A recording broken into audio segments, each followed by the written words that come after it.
Greetings, everyone. We are all AUA students studying CHSS 283, the Trust course. So this presentation will discuss a situation, well, an unpleasant situation that occurred with a very well-known gaming company called Activision Blizzard. It is called Activision Blizzard because it's basically two separate companies, Activision and Blizzard, that merged and formed one big company. And you all may have or haven't heard of this company, but I'm sure most of you have heard the games they've made. For example, Overwatch or Call of Duty, Hearthstone, and etc. Nevertheless, I, William Kojumian, will describe the unpleasant situation that occurred within the company.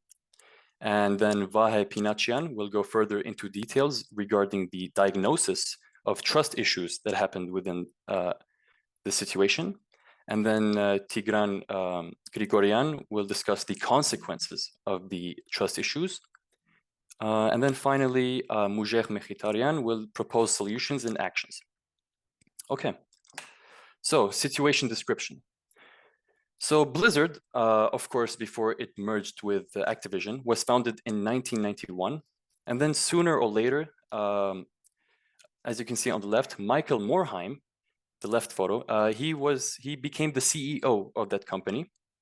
And keep in mind that Morhaime significantly grew the company.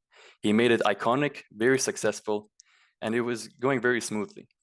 And then in 2008, as we mentioned earlier, the two companies merged. Blizzard and Activision merged to become one big company, Activision Blizzard.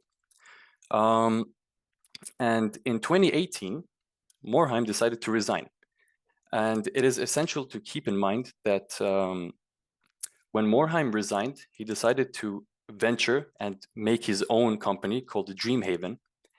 And many of the game developers that were working with him in Blizzard also left Blizzard and joined him in Dreamhaven. And then 3 years later, in 2021, there started to be issues within the Blizzard subsidiary of the company. They were being accused of the fact that sexual misconduct was happening towards the female employees. And they were being accused by the Californian Department of Fair Employment and Housing. And also there was a phrase called frat boy culture, which comes from the word fraternity. And if you guys are not familiar with the word frat boy, it's basically like a person who acts very inappropriately and just basically very disruptive. And so now Bobby, on the right photo, Bobby Kotick, the CEO of the whole company, he initially rejected those lawsuits and he claimed them as false. And but there was many articles that suggest that he knew what was happening within the company. And however, out of 9,500 employees, 2,600 of the employees were not satisfied and signed open letters demanding that the company should make changes and fix the issue. Also, Bobby, okay, after some back and forth in 2023, Activision finally agreed. Well, Activision Blizzard finally agreed to pay $54 million. However, all that money did not go to the sexual misconduct, did not go to the frat boy culture, but it was only paid for the pay gaps that were meant to go to the female employees. Oh yeah, I also wanted to mention that Bobby he promised that he would internally review the allegations, but I don't think it happened. So now that was the entire situation.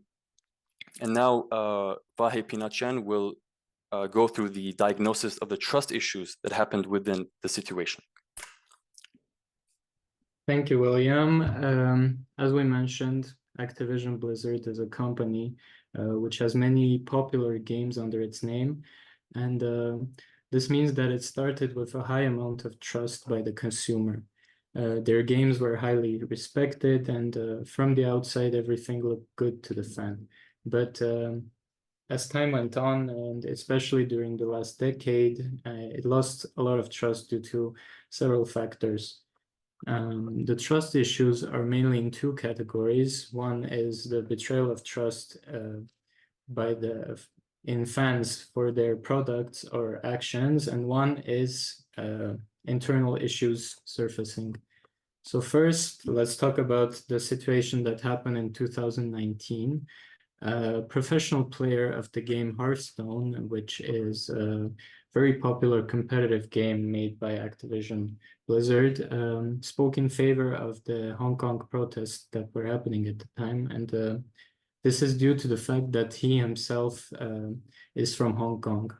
But the company banned him for speaking out, and they banned him from the tournament and subsequent tournaments for a year.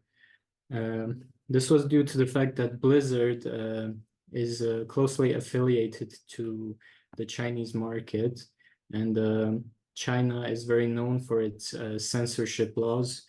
And many people from this situation took away that Blizzard is against freedom of speech of their players. Another important factor in the diminishing of trust that happened by the company, as William mentioned, when Morhaime left the company to make a new company, Dreamhaven, many followed him and continued with him.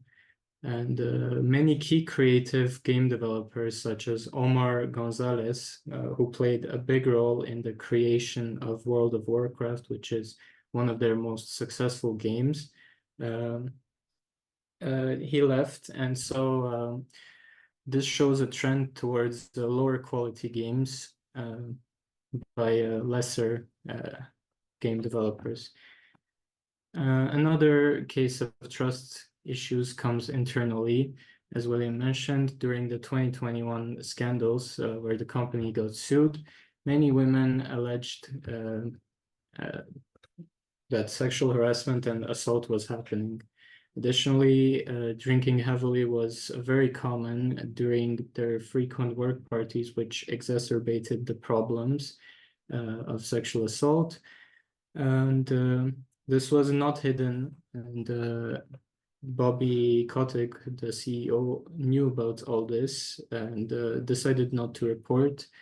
And people found out about this by the lawsuit, and they were angry at the company, and many people called the company itself evil and swore to never use their products again. And these fans turned on the company, and they lost a lot of trust in them. And besides the company itself, they lost trust in the CEO himself. And to conclude, the level of trust significantly dropped in 2019 and especially in 2021. Many people felt as though the company got lazy with their bad games, and these people who worked at the company were evil. And now I will pass the speaker to Tigran, who will go over the consequences of these trust issues. Thank you. So about the consequences of trust issues. So as mentioned already, there was a huge scandal because of which many of the fans, even the biggest fans, lost their trust towards the company Activision Blizzard because their poor quality releases before, and also the Hong Kong controversy caused a blow there, and people already lost their trust. They didn't want to believe any further good releases by Activision Blizzard. So examples like Warcraft 3 Reforged and also Overwatch 2 were vivid examples that the biggest fans are already becoming the harshest critics of the company. And this is the very reason that in many companies, the brand image is also part of the assets, the intangible assets that also is calculated in the valuation of the business, which can be just swept away in 1 year or two. So yeah, the consequence is a big one here, that the biggest fans, the most loyal fans, as a result of poor management and the CEO leaving the company, become the harshest critics of it, and many of the people follow them. So now Mushak will continue with the last part of our presentation.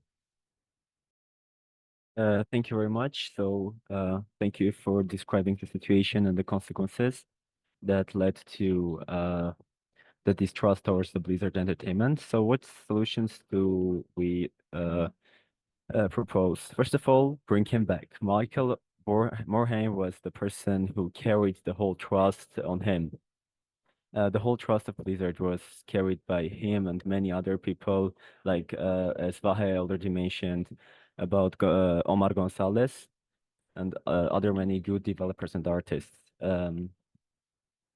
Second of all, besides just having Michael Morhaime in the company, he has to do what he did and very successfully during all these years. Michael Morhaime should have the freedom and the team besides him to work on their creative projects, because as time passes, also the games are starting to go older and no one knows what to do with them because they don't have the vision that the founders of those games have. Also, of course, restore the healthy work environment that used to be once. It could, and also to not involve Blizzard into politics, because that kind of cases are usually very bad, have a very bad outcome towards the company, because when you're involved in one side of a like political situation, you are either losing Chinese players or you're losing US players, which is not an option. The Blizzard was a company which connected the whole world, like in World of Warcraft. People from different sides of the world were playing World of Warcraft and had a great community which contributed to it greatly. But was this enough? On the next slide, we can see that only having Morhaime and his team in the Blizzard, having them as like people in the company will not be enough. It should be proved, and it should be restored. So they need to prove the community that everything went back on track by releasing new games and giving new updates to the existing games. Also organize events like BlizzCon, and interviews with Blizzard developers will also help to regain the trust, show them that we are open to the public, we are listening to them, and kind of break the wall that has been created during these years. Because the Blizzard Entertainment was always open to the community. For example, as you can see on the lower picture, that's just a random person who asked the question in the BlizzCon and got famous. Why? Because he found a mistake in the lore and said to the developers about that problem. They said that they will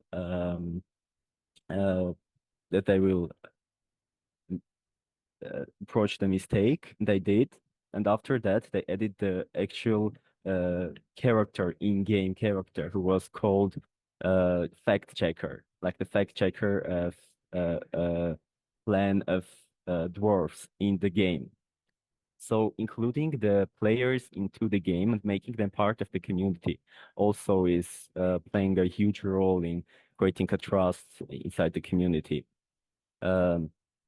Also, they need to ensure the transparency and, as I mentioned, interact with the community as before, taking their suggestions and ideas to move forward with the community. As the Blizzard, as I already mentioned, the key is the community engagement in their trust.